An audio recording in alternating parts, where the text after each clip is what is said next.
गाय मां की संख्या कम होती जा रही है। मैं वित्त मंत्री जी से कहूंगा कि उत्तर प्रदेश में गाय को बढ़ाने के लिए और गाय के मिल्क का प्रोडक्शन बढ़ाने के लिए क्या कोई योजना ऐसी लाएंगे जिसमें भैंस के मिल्क से जो उसका फैट कंटेंट है, क्योंकि ज्यादा होता है, लेकिन क्वालिटी गाय के दूध में बेटर है, तो क्या सरकार इस पर सोचेगी कि काऊ के दूध को खरीदने का इंतजाम करेंगे कम से कम 4 रुपए ज्यादा दे करके? क्योंकि आपका तो सबसे बड़ा बजट है। अगर सबसे बड़ा बजट है तो फिर गाय के मिल्क के लिए क्यों बजट ना हो? ये बात मुझे इसलिए याद आ गई कि नेता सदन ने कहा कि कन्नौज को भी हमने कुछ दिया है। मैं नेता सदन से कहूंगा, कन्नौज की पहचान इत्र से है, गोबर से नहीं है। इसलिए मैं नेता सदन से कहूंगा, वित्त मंत्री जी ने पैसा नहीं रखा है उसके लिए। हो सकता है इत्र से आपको लगाव ना हो,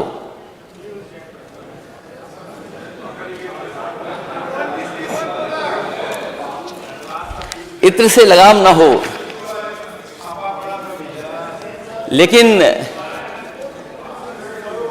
लेकिन खुशबू हर एक को पसंद है। और मैं तो कहूंगा, दिल्ली से एक हमारे माननीय सदस्य हमारे साथ भी रहे हैं, पीडब्ल्यूडी सबसे बड़े विभाग के मंत्री हैं, इत्र के बारे में तो बेहतर समझते होंगे, क्योंकि दुनिया में सबसे बड़ा मार्केट अगर किसी का है जो और चीजों का, तो इत्र का भी बड़ा मार्केट है। वहां पर मैं एक परफ्यूमरी पार्क बनाना चाहता था, क्योंकि ट्रेडिशनल है, चीजें ट्रेडिशनल है, बहुत हजारों साल पुराना कारोबार है वहां का। इसलिए जो बना पड़ा अधूरा परफ्यूमरी पार्क है, हमें गोबर नहीं चाहिए, हमें अपना परफ्यूमरी पार्क चाहिए। और कहीं ऐसा तो नहीं नेता सदन, आप जो गोबर वाला प्लांट देने की बात कर रहे हो बायोगैस का, वो कहीं शिलान्यास समाजवादी सरकार में तो नहीं हुआ था? मैं देखना था माननीय नेता प्रतिपक्ष को,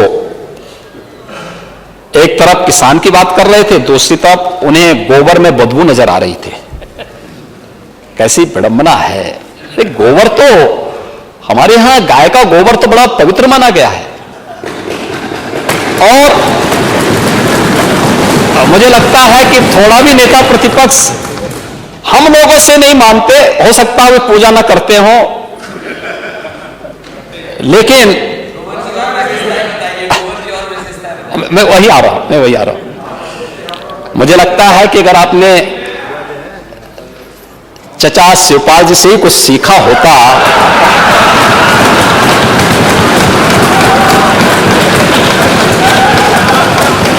तो पूजा कैसे होती है, और पूजा में जब स्वीकार कर लेना,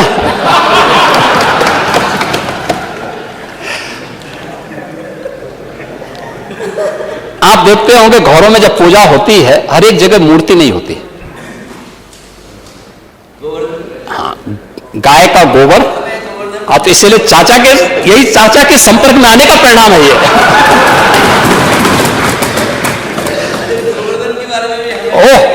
तो इसीलिए तो हम कह रहे हैं कि आप उस गोवर्धन को कहते थे कि गोबर हमें नहीं चाहिए। आप मुझे बताइए, कृषि प्रधान देश भारत की कृषि प्रधान व्यवस्था बगैर गाय की नहीं हो सकती, और बगैर गाय के गोबर से नहीं हो सकती है। गाय के गोबर यानी ये पूजा से लेकर के, संस्कार से लेकर के, भारत की कृषि प्रधान व्यवस्था को जो हम लोग नेचुरल फार्मिंग के नए कार्यक्रम को लेकर के आ रहे हैं, ये नेचुरल फार्मिंग के साथ में तो चाहूंगा आप में से बहुत सारे माननीय सदस्य इसमें किसान हैं, प्रगतिशील किसान हैं। आप देखना, नेचुरल फार्मिंग आपके पेस्टिसाइड, फर्टिलाइजर और केमिकल की जितनी समस्या, यानी जो भी ये इससे इफेक्ट, साइड इफेक्ट है, इससे मुक्त करते हुए आप एक ऑर्गेनिक प्रोडक्ट देने की स्थिति में होंगे। और ये नेचुरल फार्मिंग बगैर गौ माता के संभव नहीं है, और सरकार उसको उसी दिशा में आगे बढ़ाने का काम कर रहा है। सरकार उसी दिशा में इस कार्यक्रम को आगे बढ़ाने का कार्य कर रही है। लेकिन आपको गाय के गोबर में बदबू आती है, क्योंकि अगर आपने पूजा किया होता, गाय के गोबर को लक्ष्मी के रूप में रखा होता, तो भारत की समृद्धि का प्रतीक तो वहीं से प्रारंभ होता है। संभवतः आप ये प्रश्न यहां पर नहीं किए होते, होने की आवश्यकता नहीं है। लेकिन जो बात यहां पर नेता प्रतिपक्ष ने एक बात कही, आज तो गोबर से अगरबत्ती भी बन रही है। अगरबत्ती, धूप अगरबत्ती भी बन रही है, और मुझे लगता है कि अगर आप पूजा करते जरूर जलाते हैं। वैसे जलाना चाहिए, अच्छा है, लेकिन आपने फिर भी गौ को गौ माता कहा, मैं इसके लिए आपको धन्यवाद दूंगा।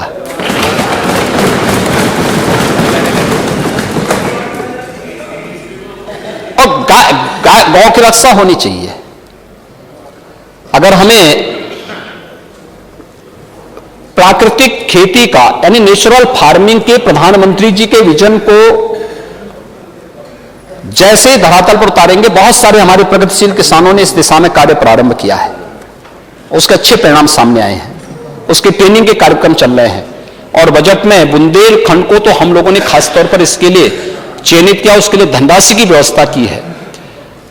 गंगा के तटवर्ती क्षेत्रों में 5-5 किलोमीटर के दायरे में भी इस कार्यक्रम को आगे बढ़ाने के लिए सरकार इस कार्यक्रम को आगे बढ़ा चुकी है, और हम चाहेंगे कि जो भी इस प्रकार के अन्नदाता किसान हैं वे इसके साथ जुड़ जाएंगे तो इसका लाभ उन्हें प्राप्त होगा। गाय के गोबर से अब तो बहुत कुछ प्राप्त हो रहा है, वो स्वावलंबन का आधार बनेगा। यानी केवल नेचुरल फार्मिंग ही नहीं, बल्कि बहुत सारे ऐसे प्रोडक्ट भी उससे बनाए जा सकते हैं जो हर एक किसान का और पशुपालक के जीवन में भी व्यापक परिवर्तन का कारण बनेगा। केवल दूध पीने तक ही सीमित मत रखिए। और मुझे लगता है कि अगर गाय का दूध के बजाय मुझे लगता है कि गौ माता की सेवा सचमुच किए होते नेता प्रतिपक्ष, तो संभवतः गाय माता की भाषा बोले भी होते, बड़ी सार्व बुद्धि से अपनी बात कहे होते। लेकिन भैंस के दूध का ज्यादा असर भाषण में दिखाई दे रहा था, गाय का कम था।